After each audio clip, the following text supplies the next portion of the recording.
Sorotan selanjutnya, Saudara, polisi masih memburu gembong narkotika internasional Freddy Pratama. Itu atas nama Freddy Pratama. Untuk memburu Freddy Pratama. Freddy Pratama, gembong narkoba internasional Di Freddy bawah Pratama. Freddy Berhasil Pratama ini menangkap kaki tangan Freddy Pratama. Freddy Pratama. Gembong narkoba Freddy Pratama menjadi buron sejak tahun 2014, telah merugikan negara sebanyak puluhan triliun. Satu persatu anggota gembong narkoba ini mulai tertangkap. Polri sebagai lembaga pelindung masyarakat mempunyai kewajiban untuk menjaga ketertiban di Indonesia. Tentunya harus bisa menyelesaikan kasus ini. Ikuti pengejaran Freddy Pratama dalam Presisi Melayani.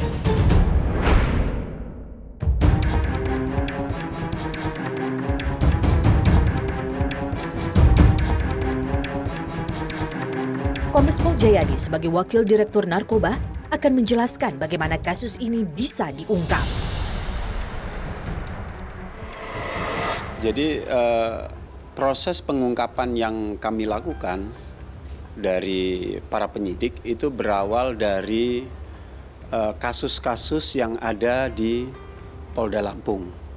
Jadi Polda Lampung mengungkap kasus, kemudian Polda Banten juga melakukan pengungkapan, Polda Kalimantan Selatan juga melakukan pengungkapan, termasuk di Barreskrim juga melakukan pengungkapan kasus narkotika jenis sabu. Nah, kemudian dari pengungkapan itu kita lakukan analisa. Dari analisa yang kami dapatkan bahwa ada modus yang spesifik yang digunakan oleh para tersangka di beberapa polda tadi, yaitu dengan menggunakan BlackBerry Messengers.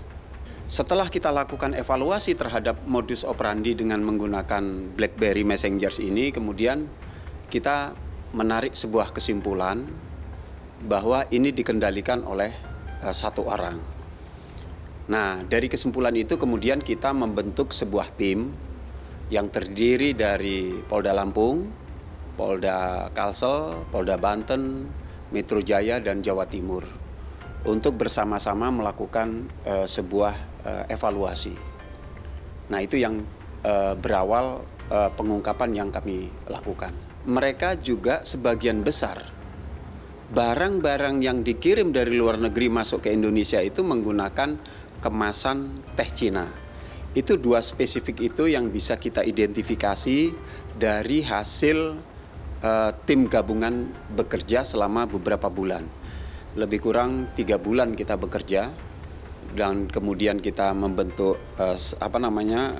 sebuah satgas yang kemudian kita sebut operasinya adalah operasi Escobar itu. Langkah-langkah yang sudah kami lakukan mulai dari evaluasi, kemudian pembentukan satgas operasi Escobar, kami berhasil melakukan penangkapan khusus yang 3 bulan terakhir itu terhadap 39 tersangka. Kemudian dari 24 laporan dari berbagai polda yang kita kumpulkan. Kemudian juga kita berhasil melakukan penyidikan terkait dengan tindak pidana pencucian uang, TPPU. Nah, TPPU juga sekarang sedang berlangsung. Gembong narkoba Freddy Pratama mempunyai struktur organisasi yang jelas. Mulai dari pengelola aset untuk mencuci uang hasil narkotika, ada yang menjadi pengendali kurir untuk mengatur peredaran narkoba di Indonesia, ada yang menjadi kurir uang tunai untuk mengantarkan uang ke kantong Freddy Pratama, ada yang menjadi koordinator rekening palsu, sampai koordinator pembuat dokumen palsu, seperti KTP dan paspor. Jadi dari 39 tersangka, kemudian di antaranya sekarang sudah bertambah menjadi 4 tersangka yang dikenakan tindak pidana pencucian uang, termasuk LS. LS ini adalah orang tua dari Freddy Pratama.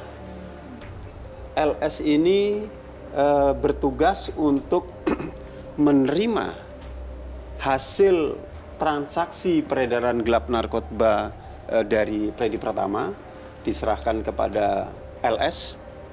Kemudian LS menginvestasikan dalam bentuk hotel, kemudian perusahaan, termasuk juga bangunan termasuk juga tanah. Sepanjang informasi kita dapatkan, maka secepat mungkin Freddy Pratama kita lakukan penangkapan. Karena ini juga sudah kita terbitkan red notice kepada yang bersangkutan. Sehingga kalau kemanapun dengan menggunakan paspor Indonesia, yang bersangkutan sudah terdeteksi di seluruh dunia. Jadi data yang kami peroleh di Thailand kemarin, ternyata si Freddy Pratama ini selain memiliki paspor Indonesia, dia juga memiliki paspor Vanuatu.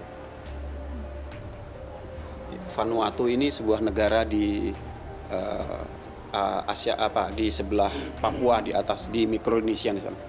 Ini Vanuatu. Kami sudah koordinasi dan berkirim surat kepada Kementerian Luar Negeri, dan Kementerian Luar Negeri juga sudah memberitahukan itu kepada pemerintah Vanuatu untuk menginformasikan bahwa Freddy Pratama sebagai pemegang paspor Vanuatu terlibat jaringan internasional peredaran gelap. Ini yang menjadi tugas kami juga semakin agak rumit. Ketika dia menggunakan paspor Indonesia, kita sudah terbitkan red notice. Nah, belakangan kan terbit paspor Vanuatu. Yang bersangkutan juga punya paspor Vanuatu. Nah, ini kalau misalnya dia pergi menggunakan paspor Vanuatu, ini kita tidak terdeteksi. Tetapi kami sudah punya langkah. Kami akan terbitkan red notice Freddy Pratama dengan paspor Vanuatu. Sehingga dua-duanya kita terbitkan red notice.